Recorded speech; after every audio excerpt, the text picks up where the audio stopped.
जय माँ काली। माँ भगवती सभी को सुख शांति प्रदान करें। भाइयों और बहनों, हम घर बड़ी मेहनत से लेते हैं या बड़ी मेहनत से बनाते हैं, लेकिन यदि उस घर में रहने के बाद हमें मानसिक तनाव बढ़ने लगे, हमारा कोई कामकाज रुक जाए, तो फिर हम क्या करते हैं? हम उसका वास्तुशास्त्र कराते हैं। तो उस वास्तुशास्त्र में यदि ईशान कोण में टॉयलेट हो जाए, ईशान कोण में सीढ़ियां बन जाए, ईशान कोण में स्टोर बन जाए, तो उससे हमें क्या क्या हानियां हो सकती हैं। जैसे बता देते हैं ना कि ईशान कोण में आपका ये गड़बड़ है। अब ठीक है, गड़बड़ हो गई है, गलत बन गया है, उसका उपाय क्या है?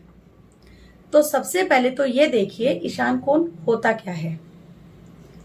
ईशान कोण हमारे घर में हमारे सर की तरह होता है। जैसे हमारे शरीर में हमारा सिर होता है, उसी तरह घर में ईशान कोण होता है।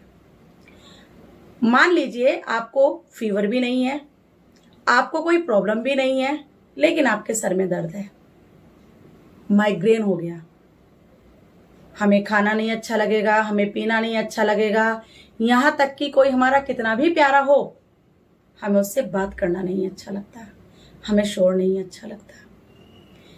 इसी तरीके से हमारे घर का ईशान कोण जो है वो हमारे सर की तरह है।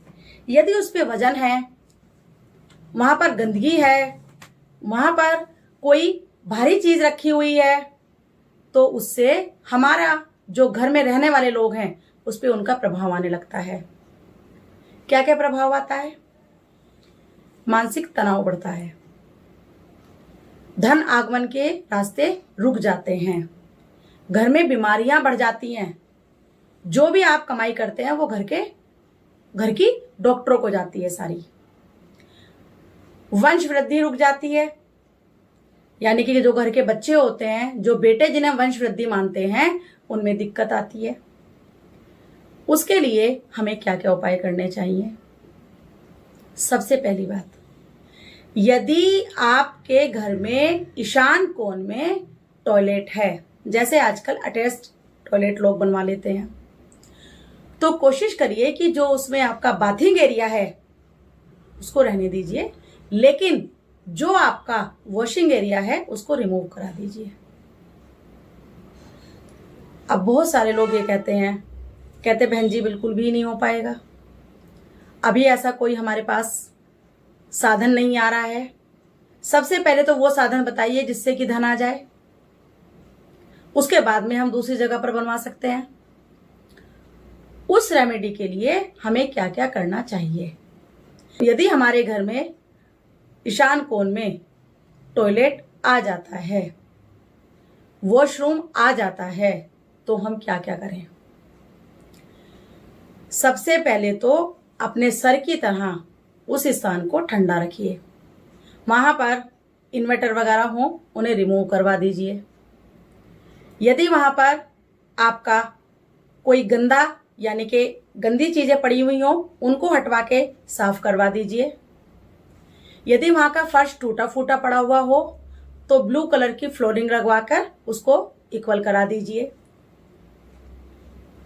दूसरा क्वेश्चन, यदि वहां पर आपका वॉशिंग एरिया है यानी कि वॉशरूम है, तो क्या करना चाहिए?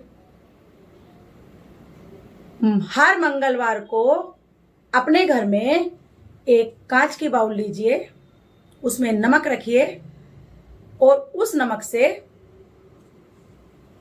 यानी कि एक मंगलवार में आपने नमक रखा और दूसरे मंगलवार में वो नमक बदलना है और उस नमक से उसी जो आपका बाथरूम है उसको वॉश करवा देना है। नमक बदलते रहिए। उस बाथरूम को फिनाइल से या आजकल ओडोनिल वगैरह लगाते हैं, उससे उसको थोड़ा सा सुगंधित रखिए, यानी कि वहां पर थोड़ा सा आपका ज्यादा स्मेल ना आए। तीसरी चीज, वॉशरूम के गेट के बाहर तांबे का यानी कॉपर का वायर ऊपर भी, जो आपका मेन गेट है यानी कि उसके ऊपर भी और नीचे भी बंधवा दीजिए। ऊपर जो हनुमान बाबा का सिंदूर होता है उससे उस पर सतिया बनवा दीजिए। इसके बाद अगर आपको उसके बावजूद भी थोड़ा सा आराम नहीं आता है, वैसे तो 100% आपको इसके बाद में घर का जो वॉशरूम है, अगर आपने ये उपाय कर लिए तो आपको फर्क पड़ना शुरू हो जाएगा। फिर भी नहीं है तो एक पूरा यानी कि 5 से 6 फीट का मिरर गेट पर लगवा दीजिए।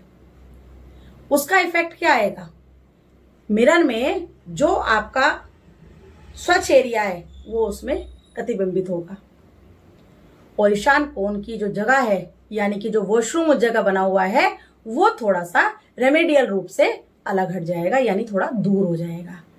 तो इस तरीके से हम अपने घर के ईशान कोण को जो भी प्रॉब्लम है उसको हम सॉल्व कर सकते हैं। बहुत लोगों को फायदा होता है तो वो लोग मुझसे कहते हैं कि जी आपने बताया तो बहुत फायदा हुआ। तो यदि आप लोगों को भी कोई इससे फायदा होता है, आप इस उपाय को जरूर करिए, पूरे विश्वास से करिए। ये मैं आपको हमेशा बोलती हूँ कि मन और विश्वास से अगर आप काम करेंगे तो माँ भगवती आपका काम जल्दी सफल करेंगी। अगर आप इसे पूरे विश्वास के साथ करते हैं और आपको फायदा होता है तो इसे दूसरे भाई बहनों को भी शेयर करिए, उनका भी भला हो जाए।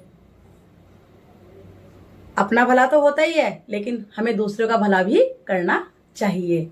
इसलिए मैं आप लोगों से अंत में यही कहूंगी कि घर के ईशान कोण को स्वच्छ रखिए, साफ रखिए, सुगंधित रखिए। जय मां काली।